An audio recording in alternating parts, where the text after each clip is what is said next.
witch had cursed her father's kingdom to perish, and her to sleep until she was awakened by a kiss of the true-hearted. Well, this prince knew his heart was true.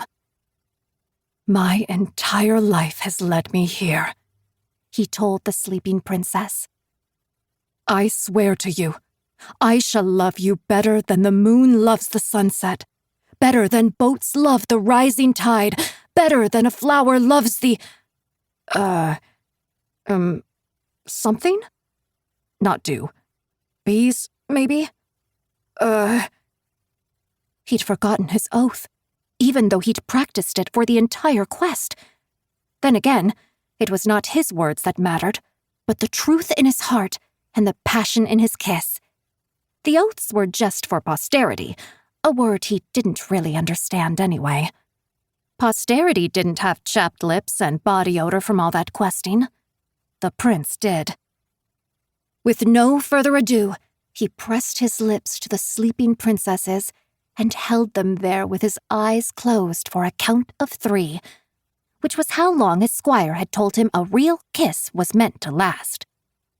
The prince had never kissed anyone before, not even the squire who'd suggested they practice.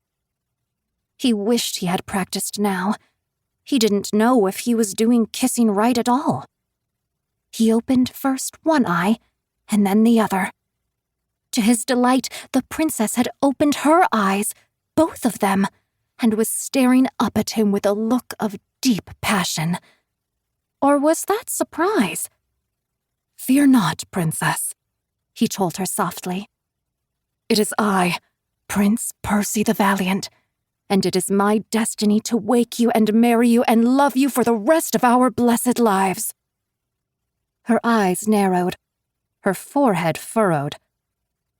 "Am I not all you dreamed of these 100 years?" he asked her, his confidence faltering. He had not considered that she might not think him pretty. She said, which was not the most inspiring first word of their life together, but she had been asleep for a long time. He leaned back, giving her space as the color returned to her cheeks, the focus to her eyes. He could give her a moment to come to her senses.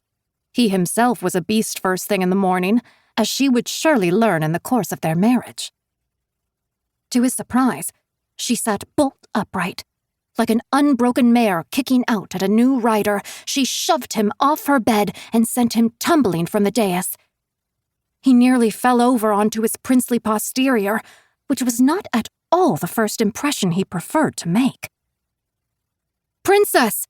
he called as she leapt in bare feet down to the chapel floor.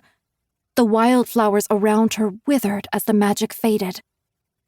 She looked him up and down, brow still furrowed. Then she ran. "Princess, it is I, your prince!" he called, in case she was confused. He was her prince, right? He was supposed to be here. The stories he had been told were vague about what happened after the kiss. He was supposed to give her gifts, he thought, though he'd left those at an inn along the way, because he was somewhat forgetful. He was supposed to bring her home before their wedding, and the details after that were a little hazy, but he was confident they would be wonderful, and he looked forward to his life with this sleeping beauty.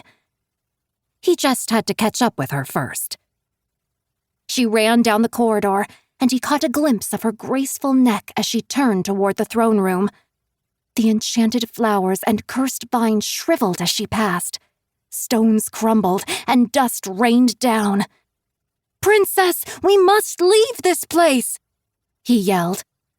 "It is not safe now that the curse is lifted, because of the, architecture?" He didn't know why the castle would collapse, or really what architecture was.